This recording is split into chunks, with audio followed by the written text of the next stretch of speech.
Bismillah ar-Rahman ar-Rahim. Alhamdulillah wa salatu salam ala Rasulullah. We continue reading from Imam Al-Ghazali's On Disciplining the Soul, Kitab Riyad al-Nafs, translated by Timothy Winter, Abd al-Hakim Murad.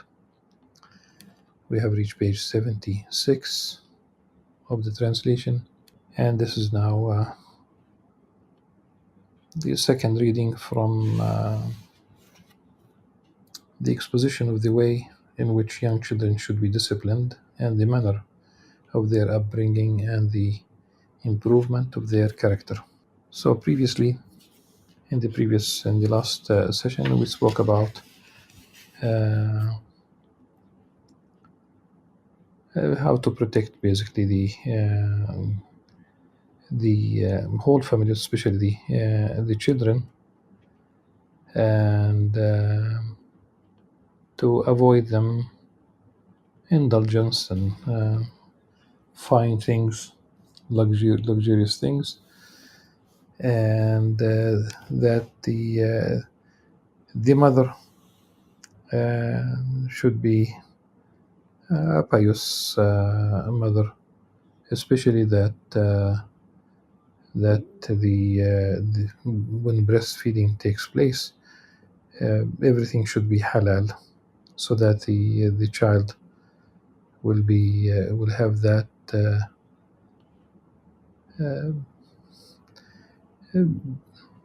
inclination to remain within the parameters of the natural disposition, the fitra, and not to be inclined towards wrongdoing. And we have reached the talk about reaching the age of discretion. Imam Ghazali said, when the signs of discretion appear in him, in the child, he should again be watched over carefully. The first of these is the rudiments of shame.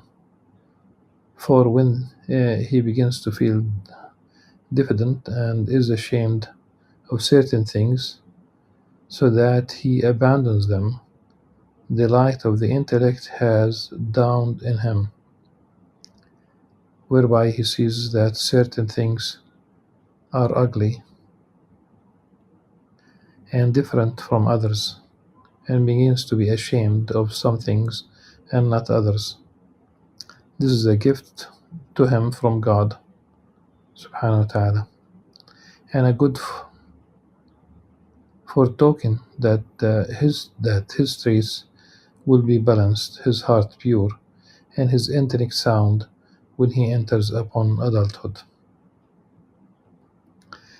The child who has developed the capacity for shame should never be neglected. Rather, this and his discretion should be used as aids in his education. Before we continue, I would like to mention that shyness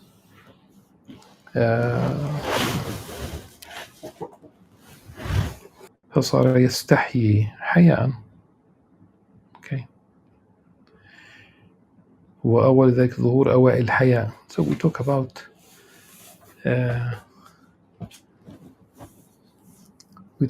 خلق الحياء, and shyness is a good trait, a good of good character. We know that the Prophet ﷺ was shy, very much so, and he passed by a man in two different texts of the hadith. The only difference is that مر برجل يعظ أخاه في الحياء, مر برجل من الأنصار يعظ أخاه في الحياء. So the man was from amongst the Ansar, the indigenous people of Medina. يعظ أخاه في الحياء فقال له دعوا فإن الحياء من الإيمان. So he was advising his brother about shyness, and the Prophet ﷺ ordered him to leave his brother alone, for shyness is part of faith. Now, what was he advising his brother? He was practically telling him, "Don't be shy." And the Prophet ﷺ said, "Just leave him alone. Shyness is good." That's the meaning of the hadith. It's part of faith. We do encourage, kids, don't be shy, don't be shy, don't be shy, and one day they will have no more shyness in store, and it becomes another problem in terms of behavior.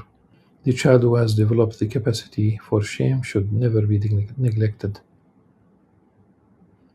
Rather, this and his discretion should be used as aids in his education. The first trait to take control of him will be greed for food. He is to be disciplined in this regard, so that, for instance, he picks up food only with his right hand. This is the sunnah of the Prophet ﷺ. يا غلام سم الله كل بيمينك وكل مما يليك. Three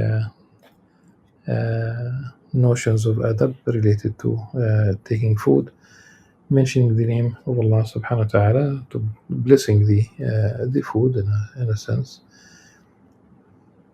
Eat with your right hand and eat really from the food nearest to you.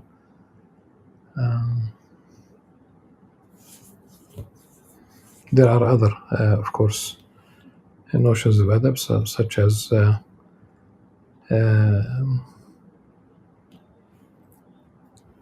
eating should only occupy 1/3 of the stomach, drinking another third, and just leaving empty the third, if you will. So the first trait to take control of him will be greed for food. He is to be disciplined in this regard, so that, for instance, he picks up food only with his right hand, says in the name of God when raising it, eats from that which is nearest to him, and does not start eating before others.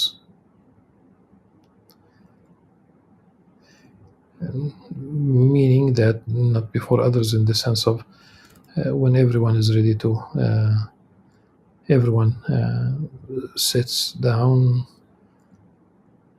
when they are seated, just simply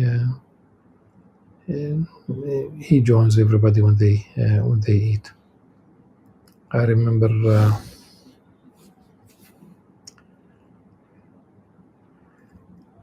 a formal dinner, and there were foreign diplomats speaking, and a Palestinian leader arrived late, and he sat down and he began eating before everybody else. They were not even close to eating because there were still speeches, and that's not really the adab. I simply could not forget this. He should not stare at his food or at the other people present. Neither should he bolt it, but should chew it properly. He should not eat one mouthful after another without pause. He should not get food on his hand or his clothes. And he should acquire the habit of sometimes eating nothing but bread, so that he does not think that the presence of other kinds of food is inevitable. But bread, simply plain bread. He should be made to dislike eating large quantities by being told that this is the practice of animals, and by seeing other children reproached for overeating or praised for being well-mannered and moderate. He should be made to enjoy giving the best food to others and encouraged to pay little heed, so that he eats and to be contented with its coarser varieties. People should be careful about what they say to children regarding food. There are literally many. At least I know I'm aware of uh, young mothers and their children, and they keep reminding their children of who uh, who have bad eating habits. Not that they eat too much; it's the other way around. And these mothers mention the children of Gaza, the Palestinian children who are starving. Um, that they should not basically decline food, and because the kids in Gaza do not have. I don't think this is healthy. They could, in a different context, mention this, making them aware, but to make them feel guilty, or he should be encouraged to like white rather than colored or silk garments, and made firmly to believe that these latter are proper to women and to effeminate men, خنثين, and that true men disdain them. Today, one needs to be uh, a professional, needs to be to. It depends on the context, of course. But I remember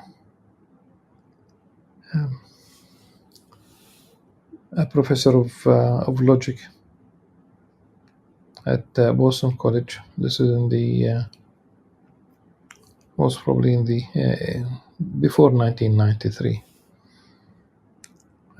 Definitely, that was the time, and he was wearing a T-shirt, very inappropriate, with a statement written on his T-shirt that is using foul language. So you are a professor at the university level, a professor of logic in the Department of Philosophy. Why would you wear such a shirt? People abuse the notion of the notion of freedom. This is really the freedom that people seek, to use vulgar language, obscenities, and not appropriate for not only the age, but also the profession. And most probably his contract was not renovated. It could be that he lost his job because of these things. Because at the when people are hired, they especially after graduation, they might have a contract for a couple of years before renewal. He did not last long. So you inculcate these things when children, and also there's the culture itself also. In Malaysia, the prime minister, the sultan, the king of the country, the sultan, they elect one because there are many sultanates within the same country.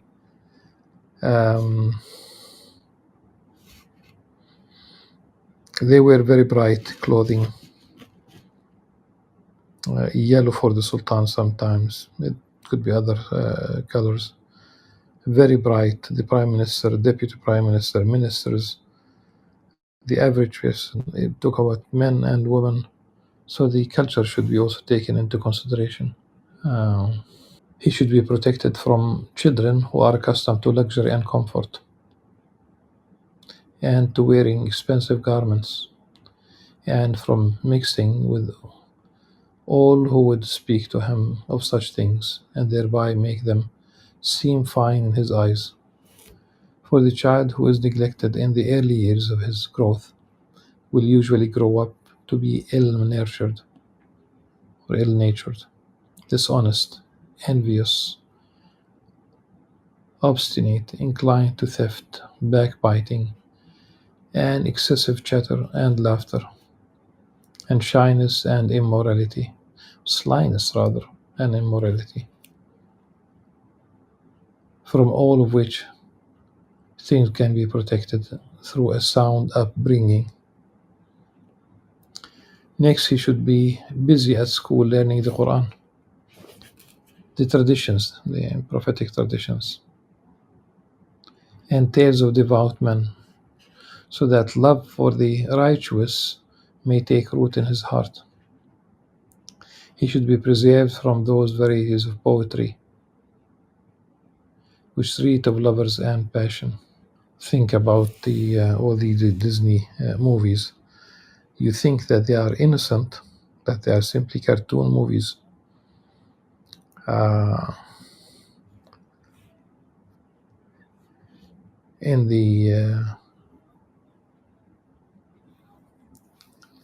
in the in the movie The Mermaid, the uh, the mermaid falls in love. Of course, it's mythology, but she falls in love with a human being, and she wants to become a human being. She wants to change her nature. She goes to a witch, all in the sea. Her father is the king of the sea. Uh, to cut the long story short, she she becomes a human being, and she is united with her beloved. And there is a voice in the movie. There's a voice in the movie that says parents should not interfere in their children's, choice.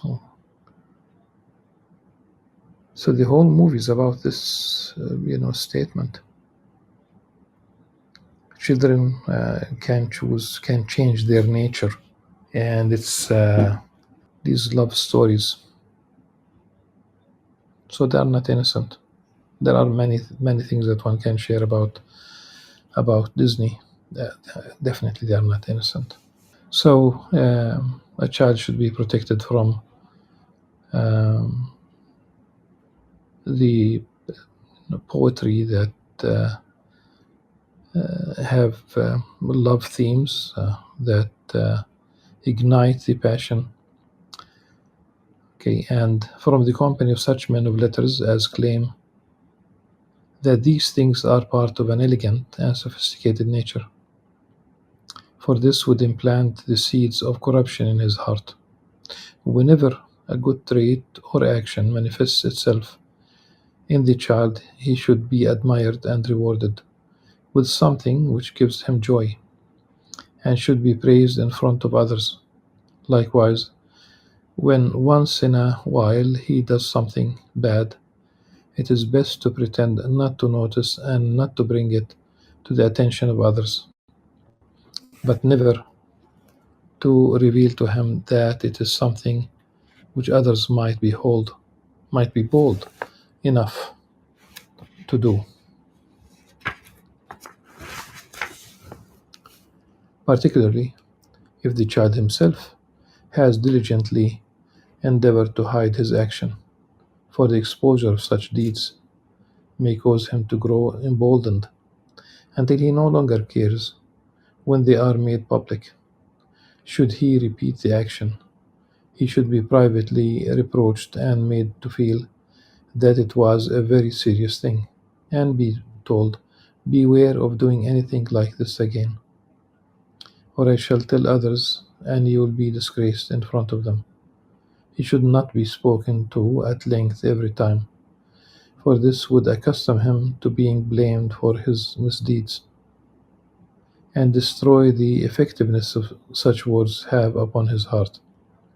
A father should rather preserve the awe in which the child holds his speech by reproaching him only sometimes.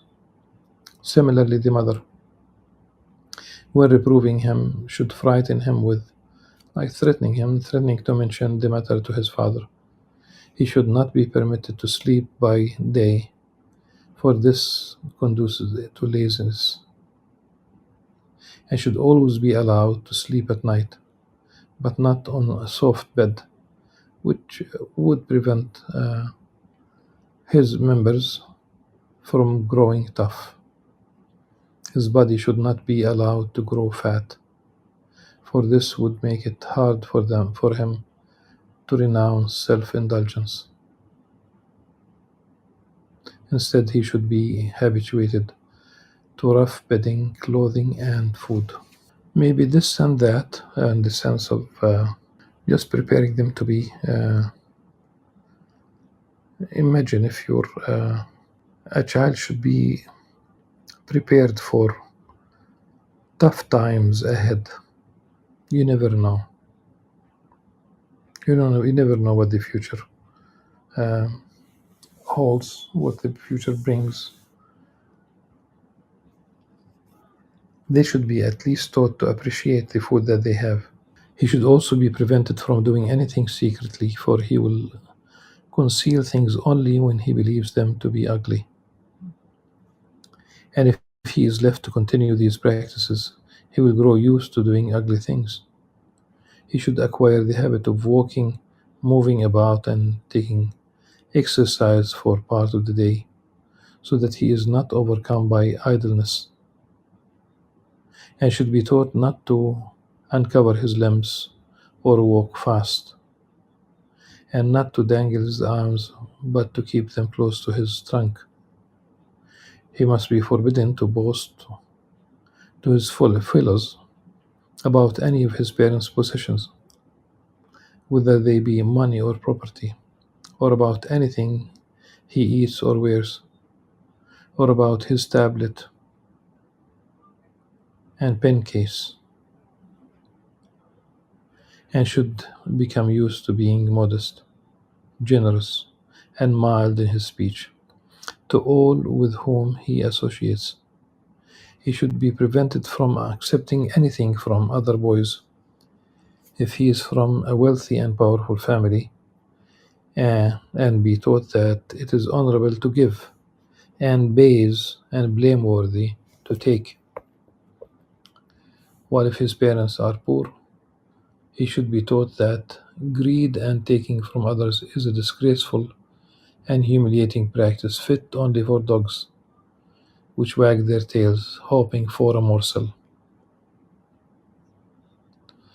Children should always be made to deem the love of gold and silver an unsightly thing, and should be warned in this regard even more vigorously than they are warned about snakes and scorpions, for the vice which consists in such a love is more dangerous to them, and to adults also, than poison.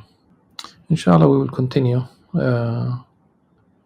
with the traits that should be inculcated in kids, what not to do next. So things that to avoid, inshallah, in the beginning of the next session. Until then, subhanakallah wa bihamdik, ashhadu an la ilaha illa anta astaghfiruka wa atubu ilaik. Wassalamu alaikum wa rahmatullah wa barakatuh.